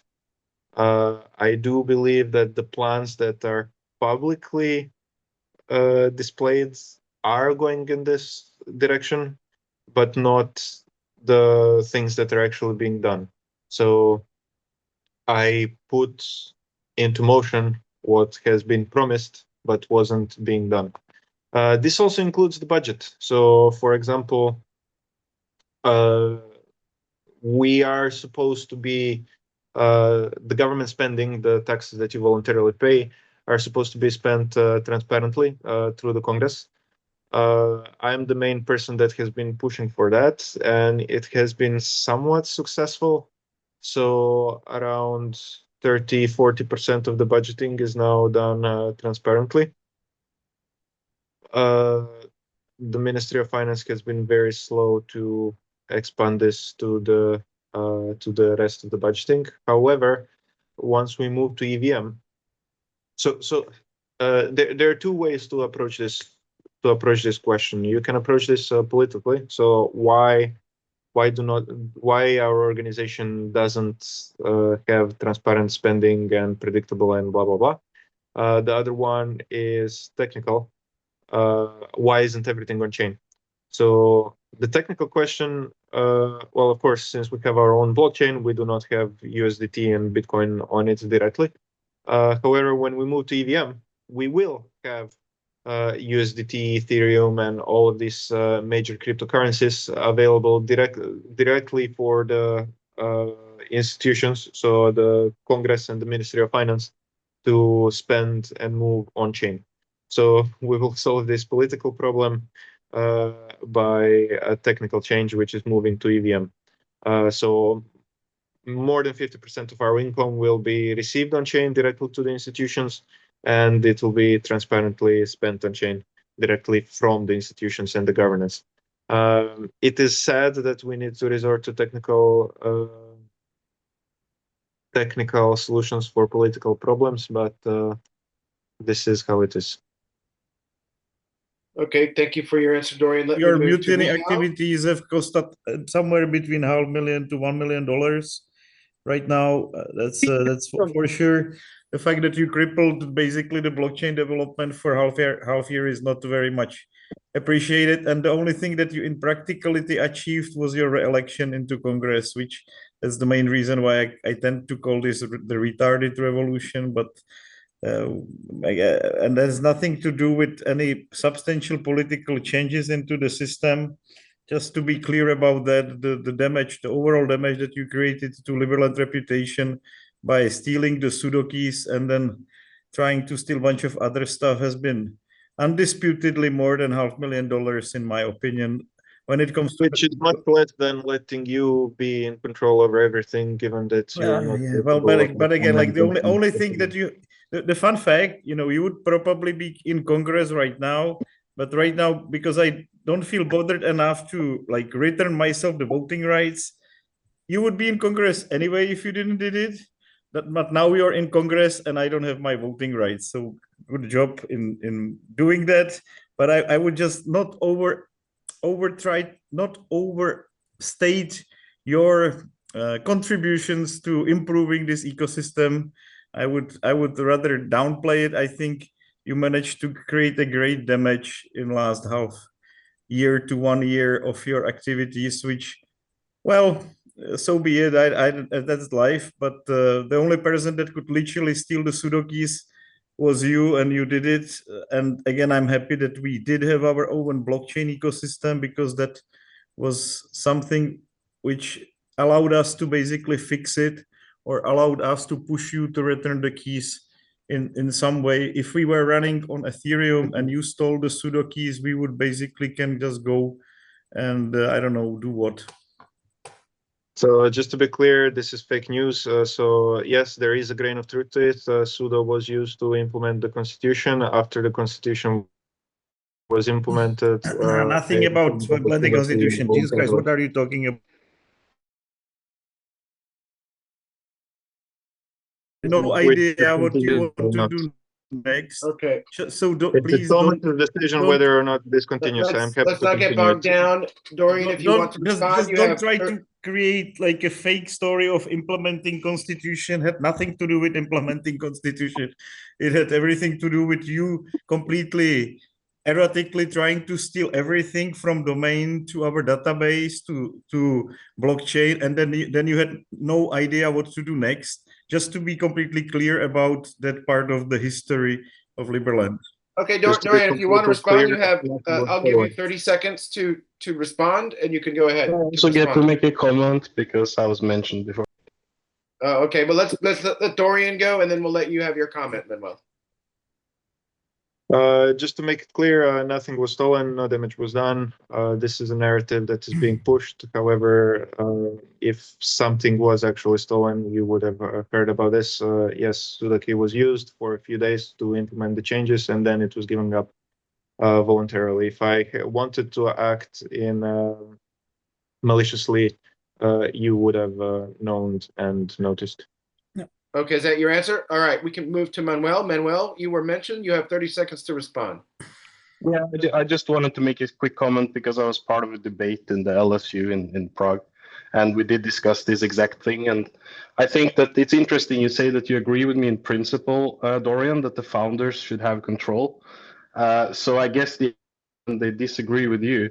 And what we found out also in that debate was that you would be willing to do this again if you have other senators which pay millions of dollars to have their seat. If you have other people with a lot of merits that go against what you think is a good idea, so then you would completely undermine. All right, Dorian, do you have any response to Manuel since he mentioned you? Just to clarify, so the exception is if the founders are making promises that they have no intention of fulfilling, doing the steps required to get the project successful. So the reason why we respect founders like Elon Musk is because Elon Musk is capable of bringing his projects to life. If but he himself needed to remove the founders that were not capable of doing it. In Liberland, change in people who are doing the administration, because we need better people in the administration, because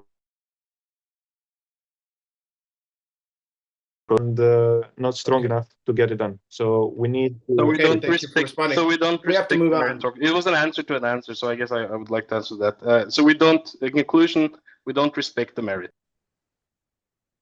Okay, let's move on. We can continue this discussion in our regular forums. Mikhail Potocnik, what about the budget? What should serve as the foundation for the budget in practical terms? How are we going to achieve that? Well, we should have primarily monthly contribution system instead of the selling citizenship system, or next to it, better to say, but like also that to like learn to have it more that the people will kind of repeatedly give us contributions, and then they get citizenship after $10,000 a must, which would also probably increase the number of citizen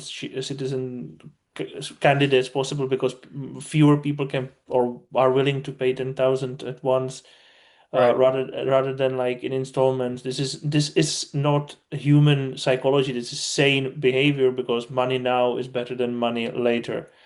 But for us, the point is to have as many as possible, like little contributors, and we have a big community, so we could get it, and we should then get some benefits for those people. Um, I mean, I've kind of drafted several versions of this. It wasn't yet accepted. So this is one thing, and another is, of course, that we should onboard people on the blockchain and get some kind of a revenue stream for that, which would require probably to have a professional business developer who is not an AI,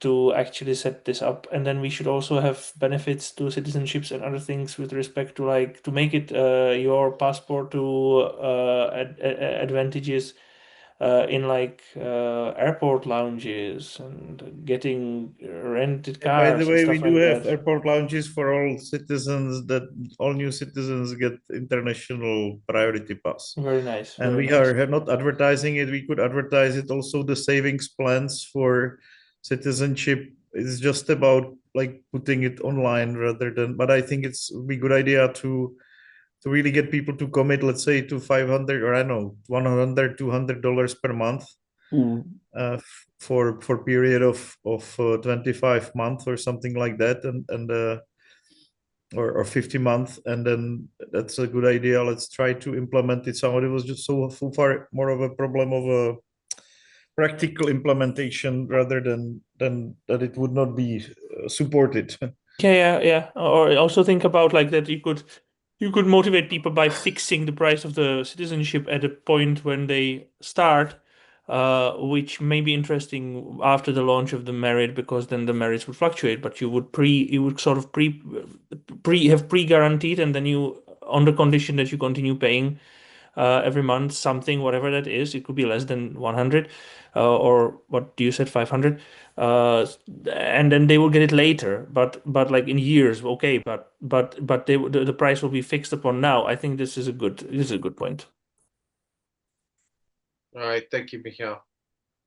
We all know that trying to convince Croatia that working together with them, or at least, very least, peacefully coexisting with them, is actually in their interest. They will benefit from it economically. They will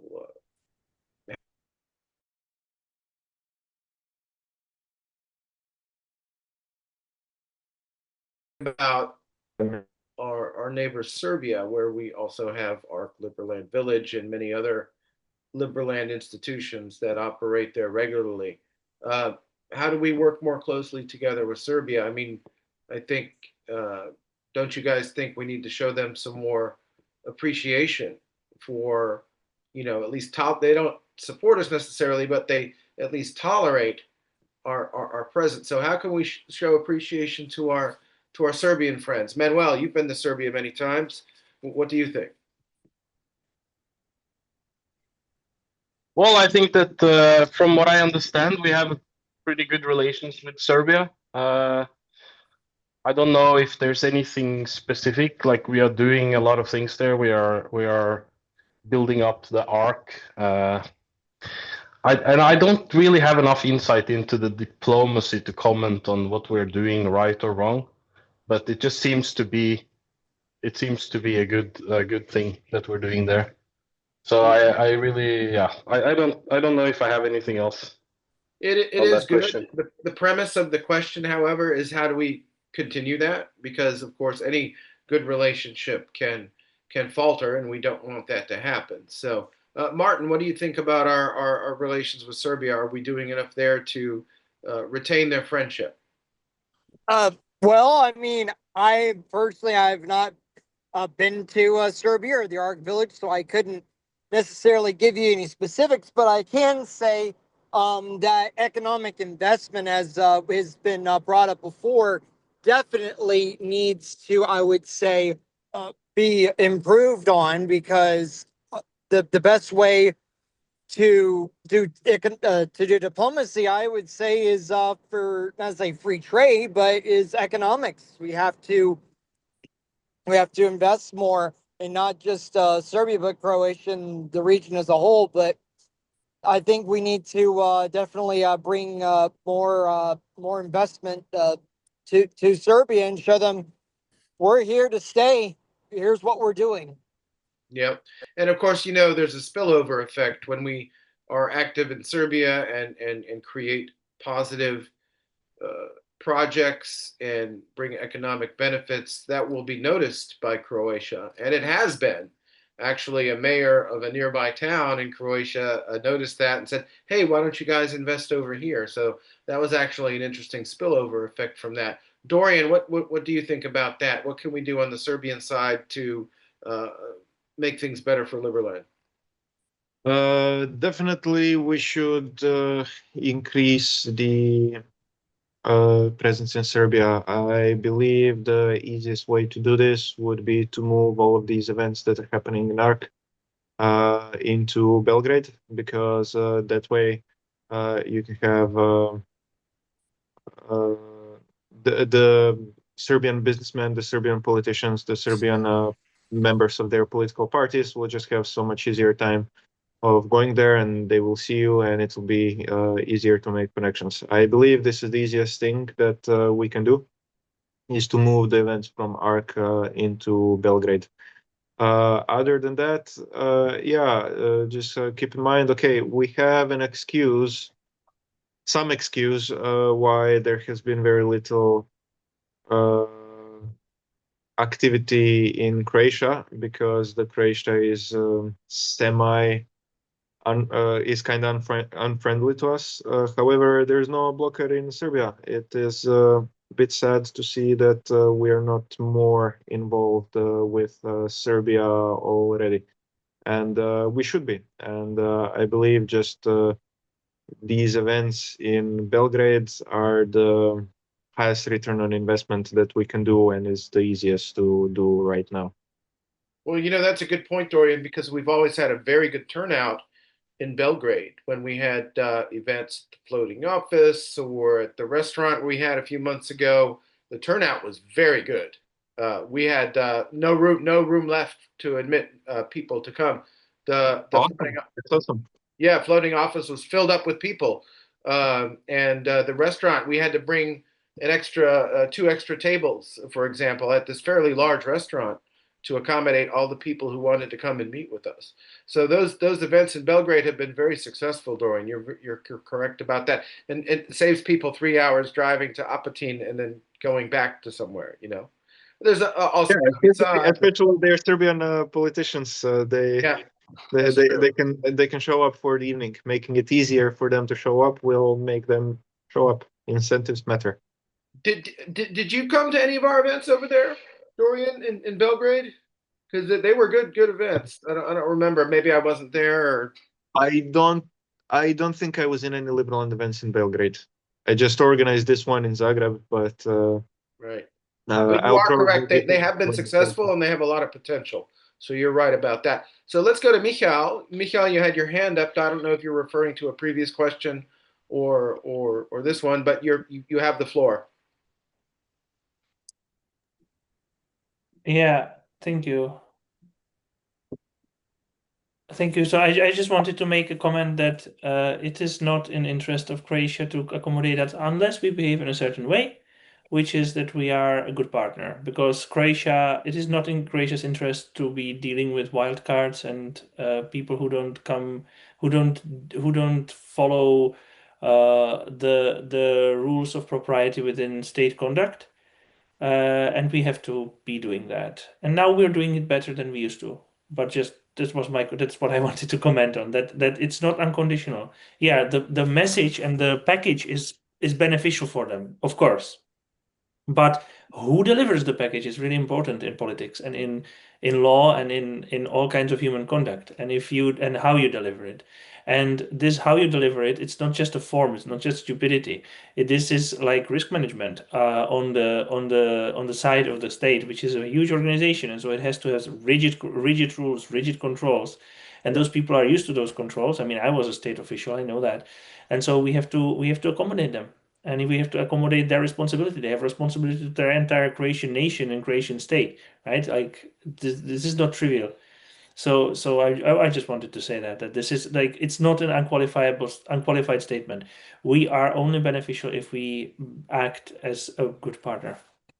Yep, that's a very realistic and very pragmatic approach, and we have to take it seriously. Otherwise, we won't get anywhere. Yes, our message is a good message, and yes, we have good plans for both Serbia and Croatia and the entire region, for that matter. But unless we're seen as a good partner, as you say, we're not. The fish aren't going to be biting. So we need to. It's difficult, though. I will say on our behalf to our when you have some of our major people forcibly expelled from Croatia, that makes it a little bit more difficult. And when they discourage people with the car inspections and things like that, we have to find a workaround so they're not able to do that. Anyway, let's move on. I think we're getting towards the 2-hour mark, and it's great that so many people have joined and participated and put some questions in. Let me just briefly check if there's any. Do you have any questions of each other? There's been some mutual questioning here, but Michael or Martin or Manuel or Dorian, do you have questions of one another? Yeah, I would like to ask Manuel. So Manuel disagrees with my approach, and at the same time he has some ideas how he would fix things and make them better and push them forward. Manuel, what do you think why these things haven't been done already? And why do you believe that you will be able to do them when so many before you haven't managed it? So, could you elaborate on that? So many before you, like what do you mean exactly? What hasn't been done? Because I don't think Liberland is in a bad place. I think I've been following the project for 10 years, and I got involved really early, and I've seen a really big change. I think it's if you zoom out, you see that we are doing great diplomatic efforts. We have a good reputation. We are getting more and more exposure. We're getting more and more people interested in Liberland. Please, if you're discussing a specific problem, then just be more specific. Okay, so we have a specific problem that there is a big churn and low attendance of congressmen. Why do you think that you would? Why do you think that is? I think some of the congressmen are, from what I understand, are symbolic. Like Justin Sun, I think he would be one that is a good label to have, a good thing to be able to talk about. that has much more value than attending every meeting for a full year. So that's I really respect.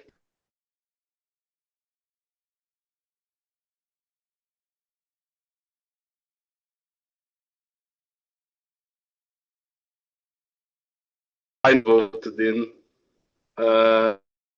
last time, and that I think you basically probably took my place. I'm not sure if Vit would have voted for me, but maybe he would. You did take his votes. I don't know if that was said clearly. Vit has 3 million merits because he's the founder of Liberland and control as it should be of the Congress. So I think it would have more. It would have had more activity if I was voted in, because I'm a very active contributor to Liberland. Okay, thanks for the answer. Can I respond to? Yes. Just to be clear, so the senators used to control 80% of the votes when we were discussing implementing the elections with Vit controlling 40% and the other senators controlling the other 40%. It was done with the promise from the senators themselves that they will abstain from using those merits to control the elections. This promise has not been kept, and the merits haven't been taken. They have been essentially staked as you would do when you go on welfare. So nobody lost their merits. It is just that these huge voting block, that was the controlling block, that was released on the conditions of not controlling the elections, is now not able to control the elections. The details here are pretty important when making accusations. Okay, that's your response. All right, we're moving towards the end. Okay, are you disputing that Vit is not able to vote now, and is that his voluntary decision? Vit is not able to vote now. It was his original decision that he dropped in the meantime. So he did get. Well, if Vit agrees, I don't have any problem. No, he doesn't agree now. He agreed 2 years ago. No. Just to be clear, I wasn't planning to vote, interfere with the elections initially, unless we have some crazy people running or some criminals running. And then we had this big topic with Mirek, with 3-year sentence for major criminal thing happening, which really I found it crazy. Again, this is where I'm very anti-popular in that sense. But yes, Mirek would have won the elections, and it would be extremely detrimental. I have to repeat it. So that's at the time I decided to vote, because I really didn't want to see Mirek in Congress as somebody with. That was the only person at the time that managed to pass through citizenship application with like a serious criminal record. And yes, crazy enough, liberal democracy would pick such a person. And interestingly enough, nobody would really care too much even about him revealing what exactly he had the criminal sentence for.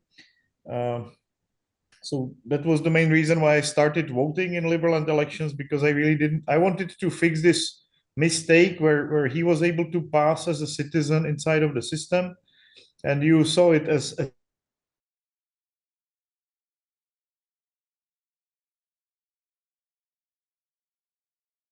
to basically steal back in 2024 the access to blockchain and secretly controlled it for more than a year. But nevertheless, the situation right now is okay. I don't care that much. Again, I just find the whole situation like quite stupid. Don't really see much sense behind it, but it has happened as it is. I'm happy that you're active and doing something in Zagreb. That's at least offset the setback. But again, from my serious judgment, the energy that you took, the attention span, and the energy that you took from Liberland is significant, and the benefits that you created by this are close to zero. more of a negative as well. So we're moving to Ethereum. We will migrate. I hope we will be able to set up the parameters on the new blockchain in a correct way that is not done with your twisted perceptions on how things should be run. Okay, we do need to move on.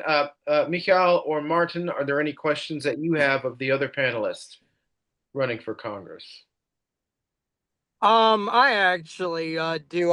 Mikhail, I've been curious about a few different things. Is there a roadmap on different laws that you may have drafted that are going to be coming up in the future? I know the Constitution has been talked about. Is there anything like a crime or criminal justice draft law or any other things? I know Supreme Court has been discussed. Is there like a roadmap as to when or how those laws are going to be implemented or processed?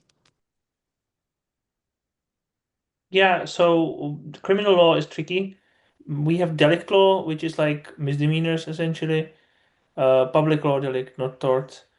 And but criminal law, I'm trying to put hands off from, and I'm trying to do my best to not have any talks of applying criminal law measures, because we simply don't have the policing and other organs available to make modern prosecution of criminal cases reality.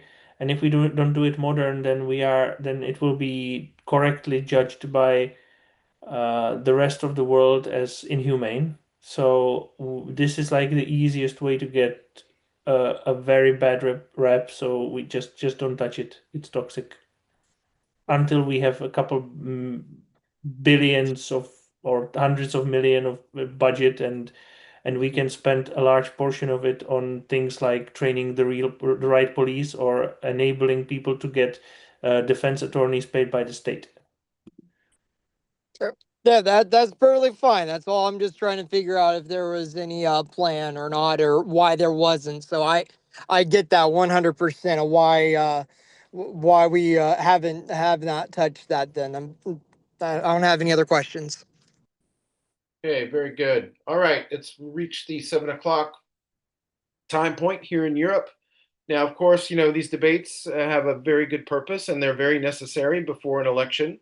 We can be critical of ourselves, but we must remember that it's a necessary requirement for improvement. Maybe we're not as dysfunctional as some other organizations, and that's good. And I think we have something very special that we should always remember. We have our principles of freedom. We have our forward-looking vision when it comes to our technology and our blockchain, with our commitment to building a society that is peaceful and respectable. And that takes work, and it takes working on ourselves as well. And we value liberty above all, and that's extremely important. We value the truth. We value things that are beautiful and beneficial. And all of you being part of it, you're contributing to it in your own way.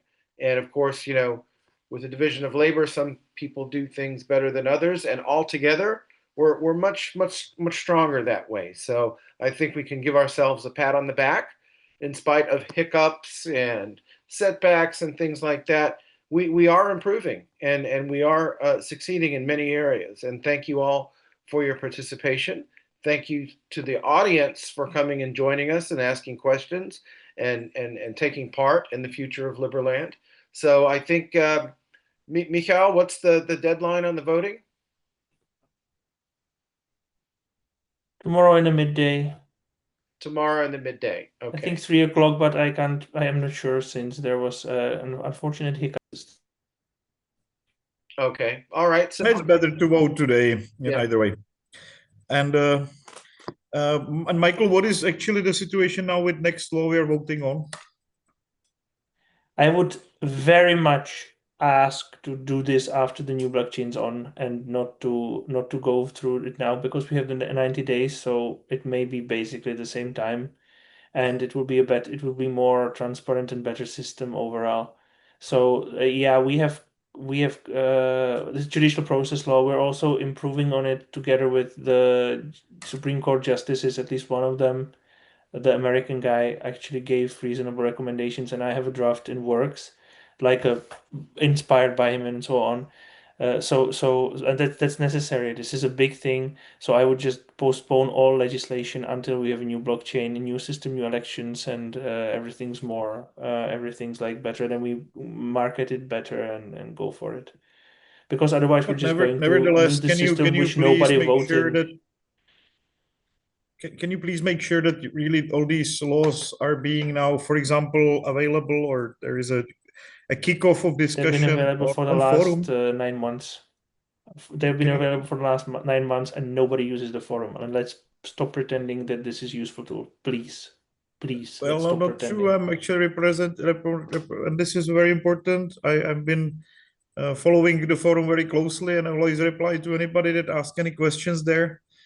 Please, if you can, keep up the forum in order when it comes to debate about the laws, so we are up to date, and make this timeline and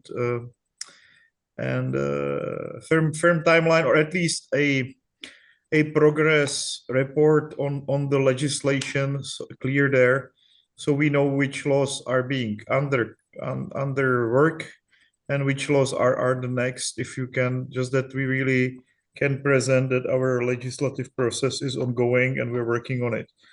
I would actually I use do the have the existing chain timeline, to yeah. vote for whatever makes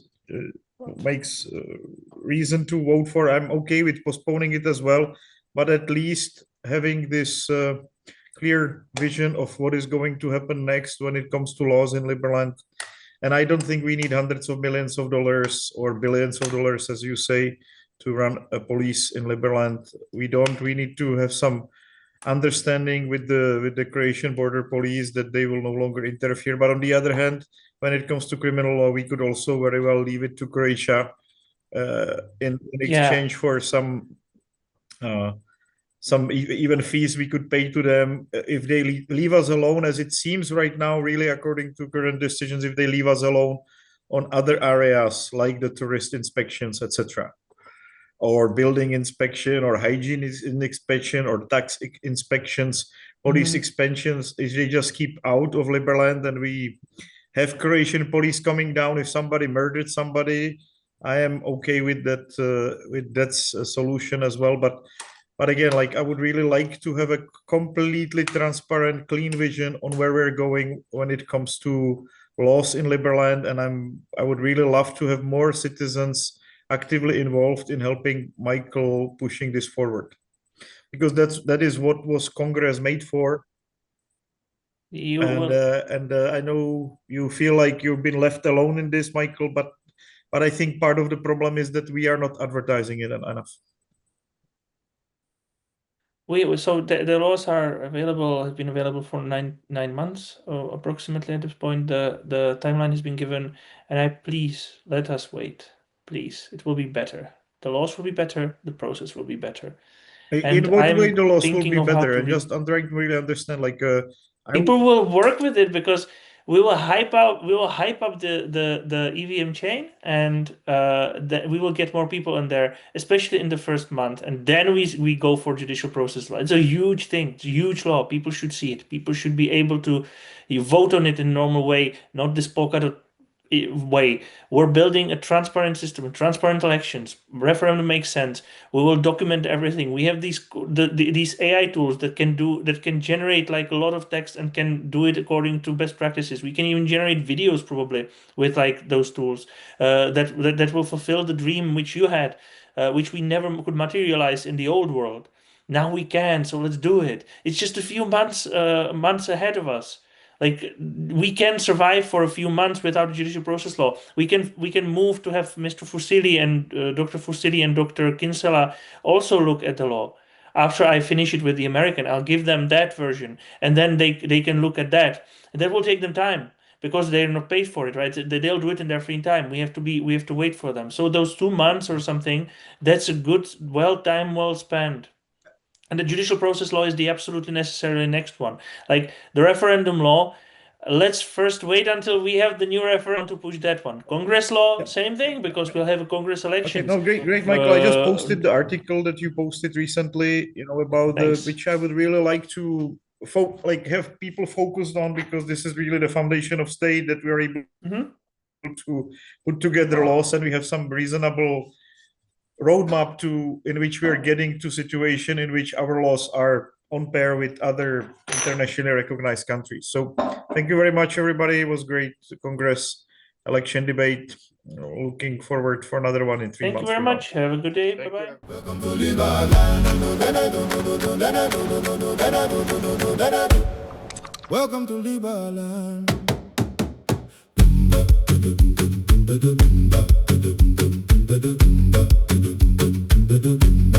Welcome to Liberland.